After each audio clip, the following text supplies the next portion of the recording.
Hello, Samantha dear. It's your Auntie Amanda. I wanted to make a video to show you the rotational method to help you with your ADHD. Okay, this method serves two psychological purposes that are going to help you with your ADHD. The first psychological principle is that it gives you a place to go back to when you get distracted or sidetracked, because that's going to happen with ADHD. You've seen it happen. You've seen it played out 100 times. Staying on track is really hard for you. So when you use the rotational method, it gives you an exact spot to come back to. So you get sidetracked by something, you're like, wait, I need to be on track. Where do I go back to? It has a very specific spot because you've marked it on where to go back to. Saber, hush up, I'm making a video. So that's the first psychological thing. And the second psychological thing it does is it breaks your task down into very small pieces so that it doesn't take a whole lot to complete something to move on to the next. So small pieces, somewhere to go back to. What you'll find is the psychological power of this will not work until you try it faithfully for a while. And then when you start to drift off and you start to fall into the same patterns and same problems that your ADHD causes, you will have an understanding of how powerful this method is, which will give you the motivation to go back to it. So if you're going to try it, what you want to do is you want to make a commitment to try it for like 7 days with no deviations. Make yourself do it. Because then after that, because you're going to fall off, you're going to get off the wagon, you're going to have problems, moments where you get off of track, then you have the psychological motivation to come back because you know this works for you. Okay? So what I have here, and excuse the watermarks on this, these have been on my refrigerator a long time, are my personal rotational charts that I use.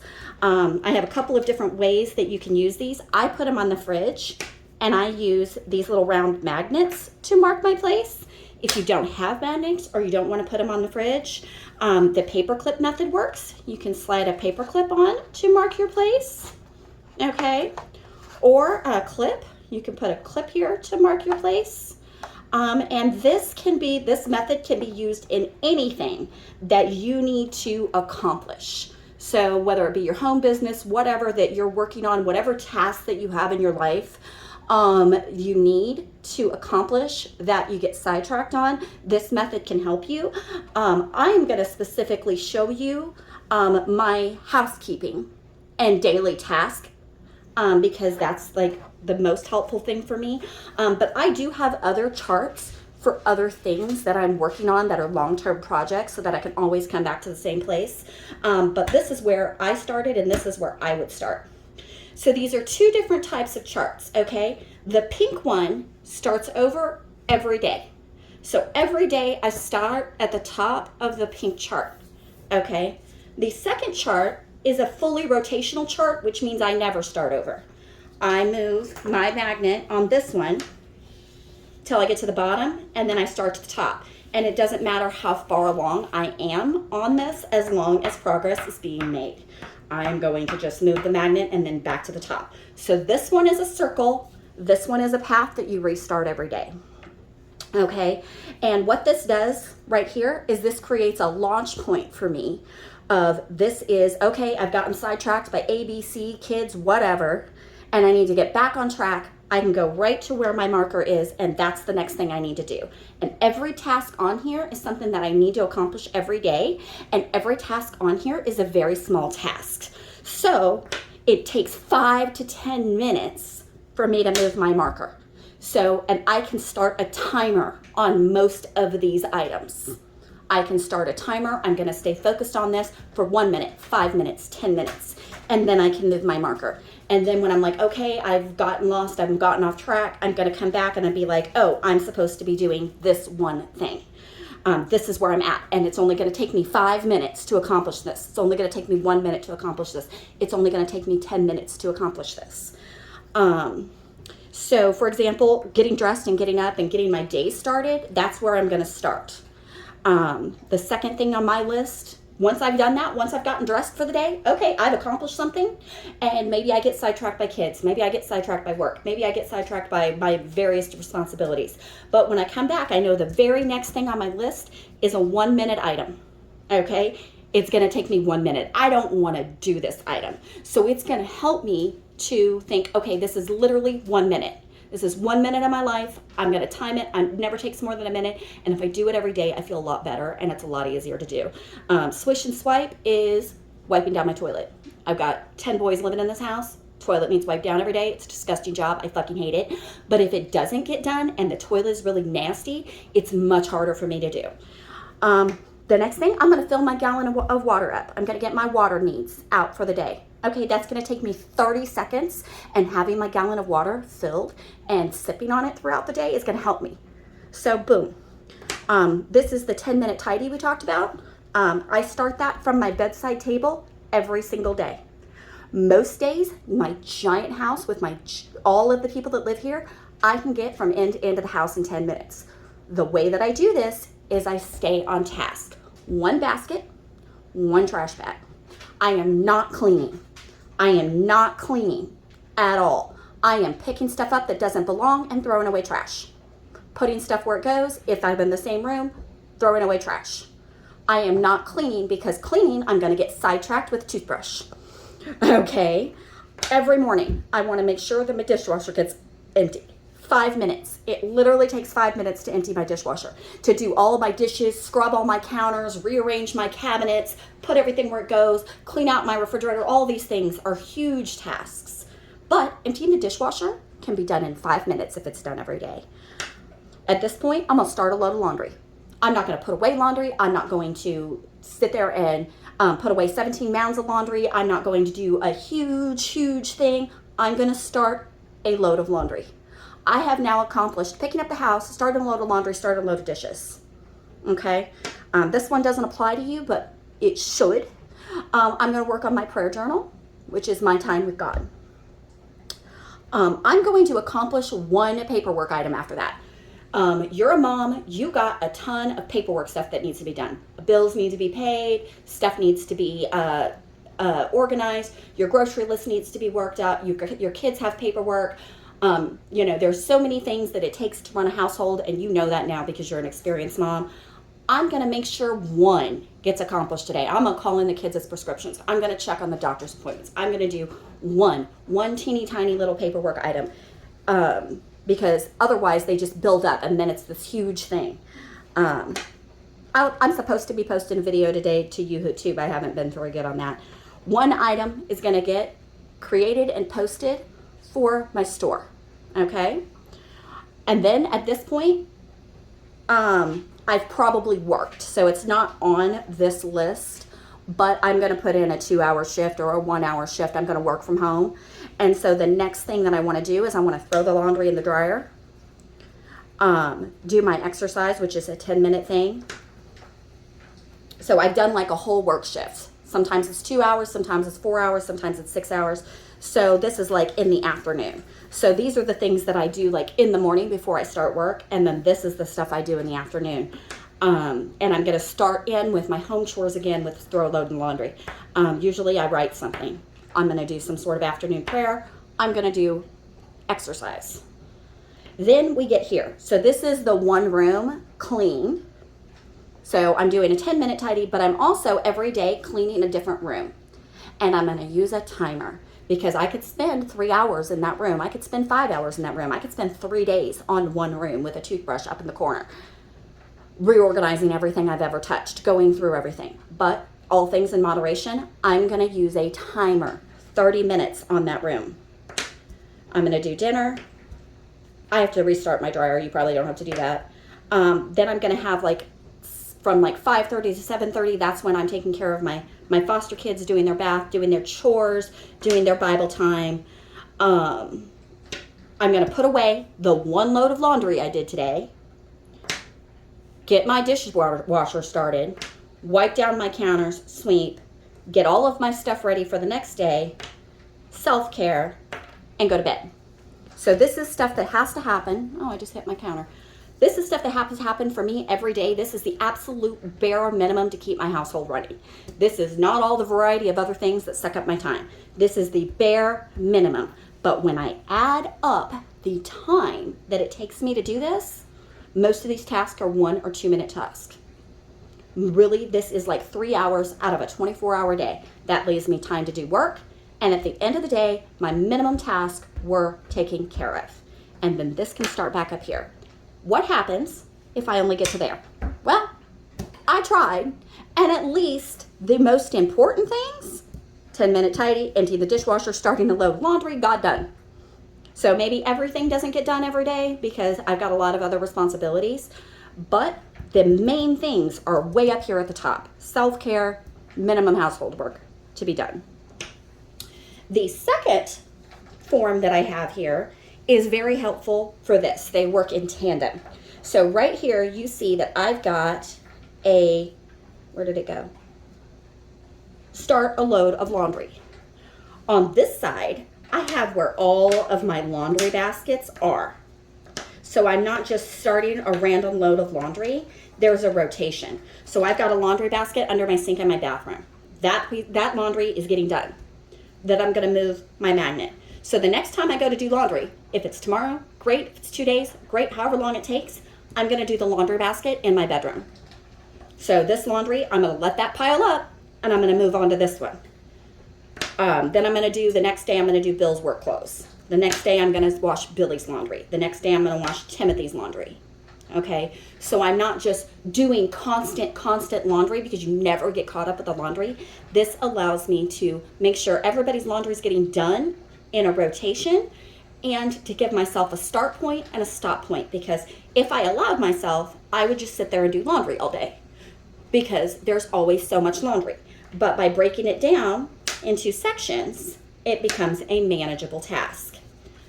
I've got the same thing going on over here where it's just rotational. So one room clean where I set a 30-minute timer and I clean for 30 minutes only. 30 minutes, that's all it gets from start to finish is that room. It only gets 30 minutes, but they're on a rotation. So I'm gonna spend 30 minutes this time in my laundry room and then I'm gonna move the magnet. The next time I go in, because I'm just doing the 10-minute tidy, right? I'm not scrubbing. So the laundry room is gonna need some attention because I'm just putting things away. But for 1/2 hour, I'm going to say, okay, now I'm gonna organize my laundry. Now I'm gonna do the floor in my laundry. Now I'm gonna make sure that everything is the way it's supposed to be in the laundry. I'm gonna actually clean the laundry room, but I'm only gonna do it for 30 minutes. The next day, I'm gonna spend 30 minutes on the kitchen. So every day you're doing dishes, every day you're putting things away. Every day you're wiping down your counters. Those are the bare minimums. But what about all the stuff that gets shoved? What about your refrigerator? What about your floor? What about your cobwebs? What about all the things that clutter up in the kitchen that need to be done? Well, when it's the kitchen's turn, I'm going to spend half an hour on that. So every day I'm doing the 10-minute tidy, but more needs to be done. So every day I'm doing 30 minutes, but I'm doing it in a different room. Because after that 30-minute timer goes off, I'm going to move my magnet whether I'm done or not. Okay, then I'm going to work on my dining room. Then I'm going to work on my children's room. And this goes like this. And the psychological power of this method is that it's accumulative. So part of the problem with ADHD is you never have a chance to have a cumulative success. Housework, getting things done for your business, taking care of your body, taking care of yourself, taking care of your mental health, like meditation. These things are accumulative. They don't happen in one session. You can't just cram them in. And so what happens when you're ADHD is, okay, I'm going to make this happen, and you do like 6 hours. Okay, I'm going to do it. But then because you're ADHD and you move on to the next thing, that doesn't get touched again until it's a huge mess again. So you never get the accumulative success that happens for people who don't have ADHD, who just spend a little bit of time on their house every day. This way, what will happen if you do it is you will start to see a cumulative success. So that 30 minutes in your laundry room, the first time you do it, your laundry room is not going to be clean. It is not going to be done. But in 5 days, when you come back to it and you start again, there will not be a Herculean mess. There'll only be 5 days. And you've been doing the 10-minute tidy, so the stuff that doesn't belong in there has been hauled out every day, right? So now it's just a matter of organizing it and doing something. And so you start to see a cumulative success with your tasks where more and more is getting done. And so there is less overall to be done because you're making step-by-step progress, which doesn't happen for ADHD people, which is why everything is always awful when you go to tackle it. It's too much. This is a way to break it down into reasonable pieces without leaving things undone. The same thing with the laundry. Okay, your kids' room laundry, that might be 5 freaking loads of laundry, but they're not going through 5 freaking loads of laundry a week.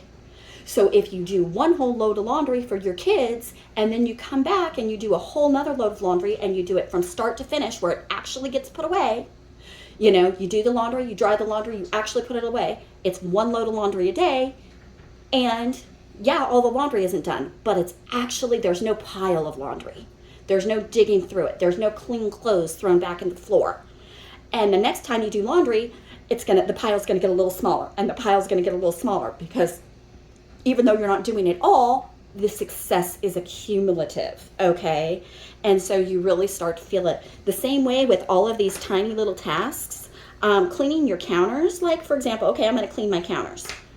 Okay, when you go to clean your counters the first time, they're a Herculean mess. But you're only spending, you might say, I'm going to do 2 minutes on counters. And it doesn't get done. But the next day when you go in and you do your counters, they're a little more clean than they were the day before. The third day, they're a little more clean than they were before. After a week, 2 weeks, however long it takes you to get your counters in order, of doing 2 minutes a day on your counter, now it's literally a matter of wiping them down. And at that point, you can transfer that chore because it is now manageable and doable and not something only you can accomplish to one of your children. Wipe down the counters. And there's not a bunch of stuff on the counters that isn't supposed to be there. You're doing the dishes at the same time. Bailey can wipe down the counters. She's perfectly capable of wiping down the counters. Is she capable of going into a big, huge, cluttered mess and trying to make sense of it? No. But if the counter's clean, now she can take on this chore for you. I make one of my foster kids do the counters. Okay? I make one of my foster kids do the floors. Do they do a perfect job? No.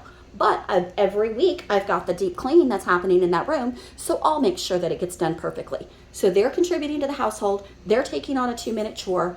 They are learning, okay, housework can be done in small group parts. Everybody contributes, and when everybody contributes, everybody has more time for other things. Because learning how to keep house is a skill that needs to be taught by previous generations.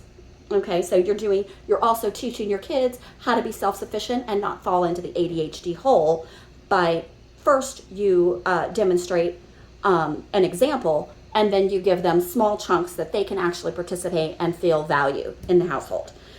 I keep these on my fridge. You can keep them anywhere. You can put anything. Obviously, this is my personal to-do list, but when you're putting together your stuff, make sure that it is small chunks. And I don't have it written on here, but I used to have how long I was going to do it. So one thing that would be really helpful, like with exercise, timer, how long am I going to do that?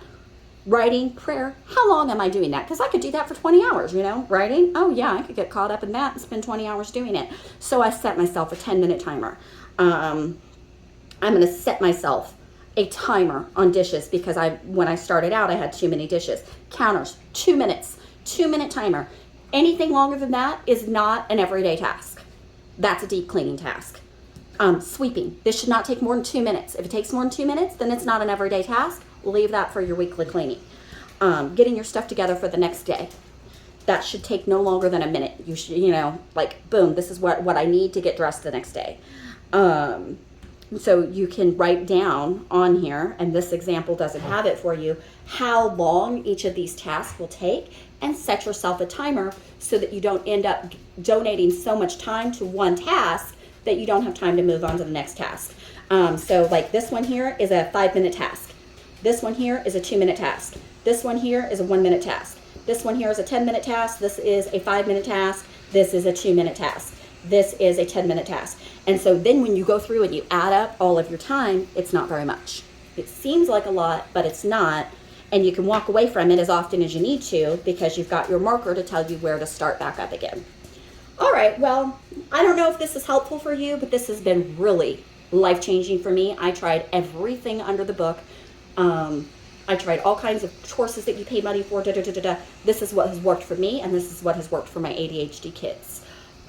Is to just have it in writing, have it in small chunks, and have accountability to where you are on the list so that you're not always starting over. You've got my number, girl. Call me if you have any questions.